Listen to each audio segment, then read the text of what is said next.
Thomas Leroux. Catherine Moreau, nous sommes inspecteurs généraux de l'éducation, du sport et de la recherche et nous avons conduit une mission de contrôle administratif d'un établissement d'enseignement privé sous contrat à Nice.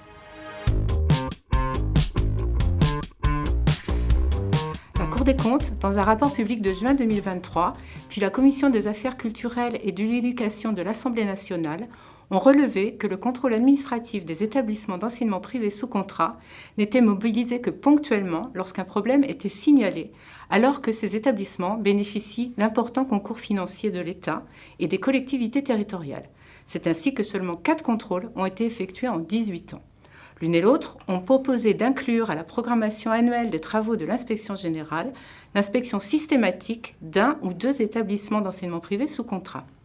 Une telle programmation n'existe pas encore, mais notre mission de contrôle administratif d'un établissement de l'Académie de Nice a été conçue comme le numéro 0 d'une série de contrôles plus réguliers.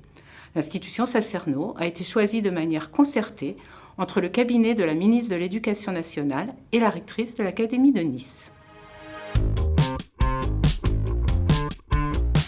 Comme le Code de l'éducation prévoit que le contrôle administratif des établissements privés sous contrat incombe à l'IGCR et au recteur d'académie, la mission d'inspection a associé à ses travaux Mme Clarisse Fiol, IAIPR de l'Académie de Nice, désignée par la rectrice comme référente pour le contrôle des établissements privés hors ou sous contrat.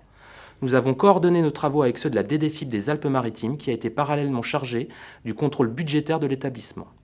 Le Code de l'éducation prévoit que le contrôle exercé dans le secteur sous contrat de l'établissement porte sur l'observation des textes législatifs et réglementaires applicables et sur l'accomplissement des engagements figurant dans les contrats d'association conclus entre l'organisme gestionnaire et le préfet.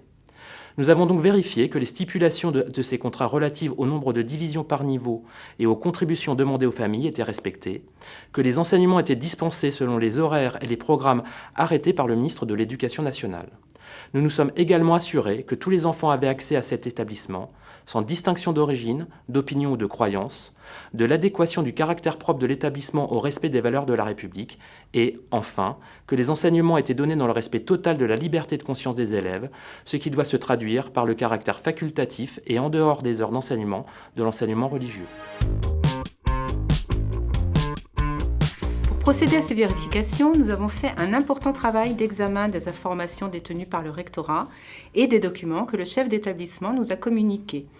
Nous avons entendu 75 personnes au sein de l'établissement et en dehors. Nous avons également procédé à plusieurs visites des locaux de l'établissement, aussi bien pour nous assurer des conditions matérielles d'apprentissage des élèves que pour vérifier, en particulier au CDI, que la pluralité des opinions et des croyances était garantie à tous. Au terme d'une semaine passée dans cet établissement, nous avons émis des recommandations afin d'améliorer la qualité de l'enseignement, mais aussi d'y garantir le strict respect des termes du contrat d'association.